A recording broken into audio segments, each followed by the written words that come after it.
The left-wing gender insanity being pushed on our children is an act of child abuse. Very simple.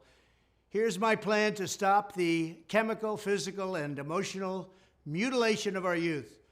On day one, I will revoke Joe Biden's cruel policies on so-called gender-affirming care.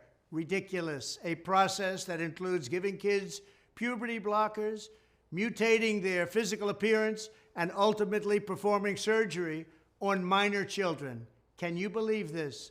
I will sign a new executive order instructing every federal agency to cease all programs that promote the concept of sex and gender transition at any age. I will then ask Congress to permanently stop federal taxpayer dollars from being used to promote or pay for these procedures and pass a law prohibiting child sexual mutilation in all 50 states. It'll go very quickly.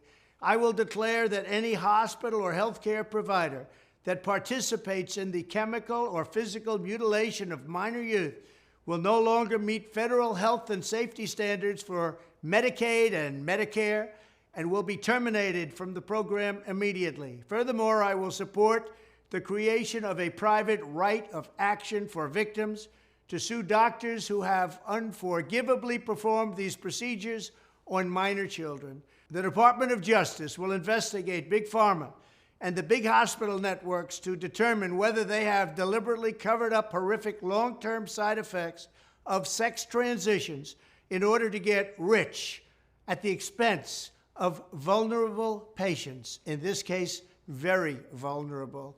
We will also investigate whether Big Pharma or others have illegally marketed hormones and puberty blockers which are in no way licensed or approved for this use.